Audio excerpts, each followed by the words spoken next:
Families feel the impacts of increased oil prices on household budgets. Australian Volunteers Program strengthens relationships with local partners. The world's largest residential cruise ship stops in Delhi. Welcome back to RTTL World News. I'm Sonia Madeira. Timorese families are feeling the impacts of increased oil prices beyond the petrol pump. RTTL reporter Vicky Madeira met with residents in Delhi to hear how events on the other side of the world are affecting Timor-Leste's most vulnerable. The impacts of oil price increases are being felt by ordinary people across Delhi, such as Caetano Suarez and his family. The price of oil is rising as poor people are suffering. Since 2016, the 48-year-old has made a living selling lottery coupons, making just $1 to $2 a day. Mr. Suarez says the increase in petrol prices has impacted his family's daily budget. It affects our expenses more when we buy fuel at expensive prices to fuel the motorcycle to take our children to school. I have 6 children who all go to school in different places. This is very difficult for us. Since petrol prices have increased to up to $1.50 a liter, Mr. Suarez has struggled to pay for fuel. We have to fill the engine with 2 liters per day. Before, when fuel was $1 a liter, I felt it was difficult. But now it is up to $1.50 per liter. It is very difficult. Beyond the petrol pump, prices of household items have also increased as a result of the conflict. Resident Martina Fernandez called on the government to also put a cap on the prices of basic needs. As a housewife, I want the government to continue to control the price of food. It cannot increase because we ordinary people do not have enough money to buy a bag of rice for our daily meal when the price goes up. The state must think about the country's life and all its needs. Prime Minister Sanana Gusmao said the government has ensured food stocks and regular prices until the end of 2026. We have decided to ensure food stocks and normal prices for food and fuel until the end of the year, because the situation in the Middle East has an impact on the whole world. Just like Caetano Suarez, 42% of the Timorese population lives in poverty and remains deeply vulnerable to the compounding effects of Middle East war and global market volatility. Vicky Madeira, Basti Noronha, RTTL World News. The world's largest residential cruise ship, Rttl.Ep Odyssey, stopped in Delhi for 2 days this week during its 2026 tour of Southeast Asia. The stop gave tourists the opportunity to explore Timor-Leste's untapped tourism potential in Delhi and nearby areas. RTTL World News reporter Paulina Quintão has more. Another cruise ship has dropped anchor in Delhi Bay. This time it's the Rttl.Ep Odyssey, a residential vessel making its inaugural visit to the capital with 300 passengers on board. It's very nice. The people were very nice and friendly. The weather is beautiful, and your mountains, and it looks so pretty. Very pretty. And your statue at the Cristo Rey, yeah, looks very nice. So quite a lot of walking, but looks very good. Victoria joined her friend Sarah Lawrence in Australia when the Rttl.Ep Odyssey stopped there during its voyage to Timor-Leste, Indonesia and Singapore. It's nice. The people seem very nice. We were looking at all the different colours of the materials. They belong to different families, which we thought was quite interesting. And yeah, we're enjoying it so far. Very hot. For George Smith, the visit is a long-awaited trip to a country he has heard stories about since his youth. Yes, I remember the revolution, the fight against the Indonesians from a long time ago. I remember that when I was younger. And it was in the news in America. Thanks, Mom. Tourists enjoyed their short visit in Dili, but expressed their concerns about traffic and road safety. It's a very relaxed place. I enjoyed it. My only drawback is the traffic. It's kind of hard to cross the street. It's the mopeds, not the cars. They will slow down, but then the mopeds just come round. You're like, ah! At the Thais market, tourists found handmade crafts to take home to their loved ones. I bought something for my family, not for me, for one of my children, grown-up children. What is that? It's a flag, a Timor-Leste flag. So he has quite a few in his bedroom. So there's another one to add to the collection. We went to the market, the Tima's market, yeah. And I got a blanket and we got some earrings. The local vendors say the influx of visitors provides a vital source of income for them. When the tourists come, they often visit here and buy stuff like flags, ties, and other handmade crafts that they like. Some of the ship's residents ventured beyond the capital, exploring the hidden gems nestled in the nearby municipalities. A short stay for the residents and a significant boost for the local economy. Pauline Quintão, Nicodemus Spiritu Santo, RTTL World News. For years, ASEAN membership was a distant goal. A new World Bank report lays out a roadmap for our future within the ASEAN market. But beyond high-level diplomacy, what does full membership actually mean for a street vendor in Dili or a farmer in the municipalities? RTTL World News reporter Vicky Madeira sat down with a senior World Bank economist to dive into the details of leveling up. The new report is titled Leveling Up: How ASEAN Membership Can Support Timor-Leste's Economic Transformation. In simple terms, what is the biggest change a regular person in Dili or the municipalities will actually notice once Timor-Leste is fully integrated into the ASEAN economy? So it's increasing access to regional market for Timor-Leste, and also ASEAN economic pillar will really help Timor-Leste to accelerate structural reform for economic transformation. So we think that given the momentum of Timor-Leste economy with strong economic growth, 4.5% last year, this will help the country to accelerate reform, improve logistics standard, and also to sell more as part of the regional integration. You mentioned that ASEAN membership will help attract quality investment. What specific sectors in Timor-Leste do you think are finally ready to take off because of this membership?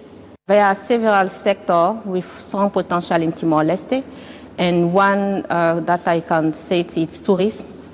Is a sector that has strong potential, and we can see it from the data that tourist arrival is increasing since last year and will continue to increase. Fishery, agriculture, and also agribusiness potential sector that could benefit from ASEAN integration, access to market through improve standard and also improve logistics. The report argues that we should treat ASEAN as a reform platform now, not later. What is the one specific law or regulation that Timor-Leste needs to change today to show regional investors we are serious about business? One thing that the report mentioned is that Timor-Leste has strong legal foundation in law. So what needs to be done now is to accelerate implementation and delivery. So in the report we have the 4D. The first is design, simple rule. The second is delivery, in terms of accelerating delivery for investor also to see the outcome of the regional integration. And the third one is discipline. So having monitoring performance indicator to track progress. And the fourth is development, continue building skill and also investing on infrastructure. So in terms of what the country could do to accelerate and attract foreign direct investment is mainly to streamline business creation processes, improve logistics, or also upgrade standard, in particular for a key sector that is agriculture sector, where having certificate and sanitary or phytosanitary framework will help to add value on export products. Timor-Leste is set to chair ASEAN in 2029. That's not far away. Does the World Bank believe our local business and institutions are moving fast enough to be ready for that kind of regional meeting? It's really a great opportunity for the country to increase visibility and also to strengthen regional leadership. And this is also a test for the country to show that the progress that has been currently implemented to align with the ASEAN commitment. So for us, given that there is already a reform momentum, the government is already implementing some momentum, having this timeline as milestone for the ASEAN chairmanship will help to accelerate those reforms. So it's really now how to prioritize in terms of reform, how to support domestic SMEs in terms of access to finance, also in terms of access to land registration, improving competition for private sector will be some of the key reforms that the government could really help domestic SMEs and also even foreign private investors to quickly come to the country and also invest. So this is opportunity. And we really think that this will bring positive impact for the country. Full membership opens up a market of 700 million people. But right now, we import almost everything. So what are the Timorese products that you believe could realistically compete on shelves in Singapore or Vietnam by 2029? Now Timor-Leste non-oil export is basically coffee. So in terms of products that Timor-Leste can export, as I highlight before, agriculture it has a strong potential for Timor-Leste, for example. So helping a farmer to access to land, to access to finance, and also to certification sanitary system will help them to add value to export, to have more income. The second is tourism sector. Given the beautiful country that you have, improving tourism, making access to tourism in terms of what are the beautiful area for Timor-Leste is also a sector that has potential. We also have fisheries. Fishery, agribusiness are other sector that the country could really benefit. And from analysis that we did, that we call country economic memorandum, we highlight in the report that this sector, Timor-Leste, has comparative advantage. I think that's all. Thank you very much for talking with RTTL News. Thank you. The Australia Volunteers Program led a two-day workshop with its partner organizations last week, sharing progress, challenges, and strategies for volunteers to make the most of their assignments. There are currently 30 Australian volunteers in Timor-Leste and a further 4 volunteering remotely, sharing their skills, knowledge, and culture while forming long-lasting relationships with Timorese organizations. A productive workshop in a crowded room. volunteers and partners, sharing their experiences and hopes for the future. It's really about learning together, about understanding where there's things the program can do better to support our partners. So the partner organizations coming from the government institution, from the NGOs, national and international and local, as well as the private sector. And of course, we also support our volunteers with the UN agencies so far. Since 2018, the program has deployed over 200 volunteers to support 75 Timorese and international organizations across education, health, and agriculture. The program matches skilled volunteers with local partners, supporting them to achieve their development goals. We're a lot more than two governments that work cooperatively together.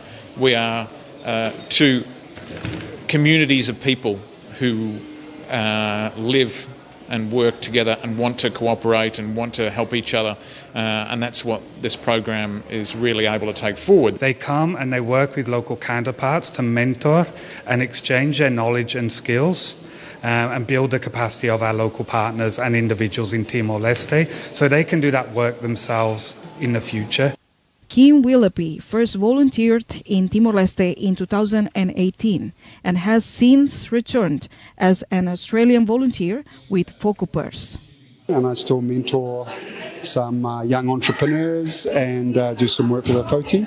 So it's like continuing my dream of helping in a small way to improve things here in Timor-Leste.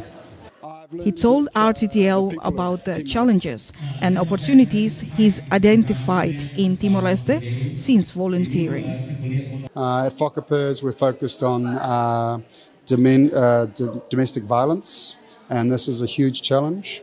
And then I think the economy, stabilising the economy, so young people here have not only the opportunity to have a good education, but also to stay and be working in Timor-Leste, rather than needing to go overseas to get a job and earn money.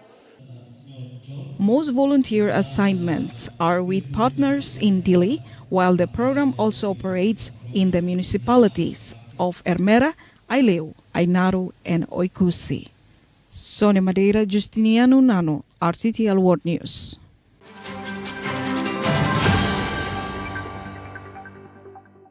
In remote outback communities where scorching daytime temperatures often reach about 40 degrees, residents are taking legal action against the Northern Territory government for allegedly failing to provide climate-safe housing. When it's summer, it's really hot. The climate, it changed. In remote Papunya or Rurumpy community in Central Australia, there's fear the sweltering desert summers are making people sick in houses that aren't coping with rising temperatures. It's like an oven or microwave, like it's cooking you from the inside. The birthplace of some of Australia's most famous First Nations music and art, Papunya's residents say they've been failed by their landlords, the NT government, and are taking legal action for what they allege is a lack of climate-safe public housing. We deserve to live in a better and healthy home. Community members tell us that their kids are having seizures, they're getting nosebleeds, they're blacking out due to dehydration. Elders are struggling to sleep at night because of the heat. The Human Rights Law Centre is fronting the legal action, saying it follows decades of government housing neglect. We've been in Papunya for the past year, going into every single housing community, and there are distinct patterns among them. Broken air conditioners, lack of insulation, lack of shading. They're paying rent to the Northern Territory government because it's their only option. And the Northern Territory government isn't upholding their end of the bargain by providing a safe, livable house in exchange for that rent. From this iconic cultural hub in the desert all the way to the Federal Court of Australia, this legal action is the first seeking to hold a government accountable for providing climate-safe housing. What's happening in houses here in this community is sort of happening everywhere. Really want to just touch base and say that we do have issues, we do have problems, but we want to see the future, and the future is really bright. The NT government was approached for a response, but said as the case was now before the courts, it couldn't comment. With a long battle now looming, residents want to see greater understanding of what they're facing on the ground. Just having a house where it could be suitable for each climate, it'd be really useful. A window into a community on the front line of a heating world.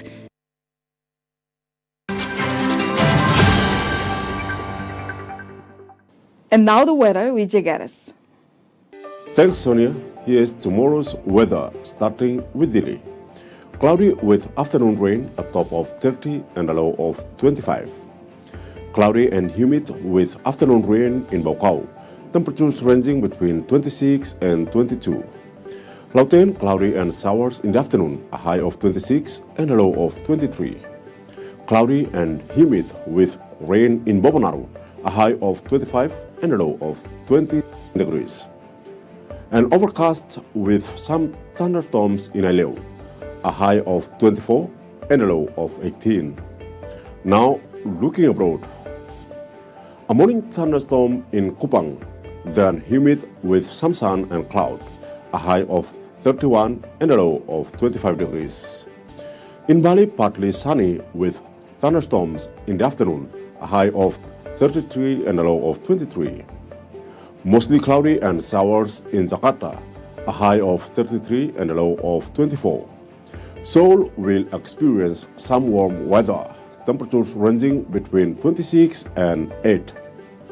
Partly cloudy and sunny in Darwin, a top of 33 and a low of 24 degrees. Sydney will be mostly cloudy and pleasant, a high of 23 and a low of 15. Pleasant in Lisbon with a high of 22 and a low of 13 degrees. A bright day in London, temperatures ranging between 20 and just 6. And sunny to partly cloudy over in Belfast, a high of 17 and a low of just 4. That's all for now. Back to you, Sonia. Thanks, Geddes, and thanks for joining us again on the program. RTTL World News will be back with more stories on Sunday. Bye for now.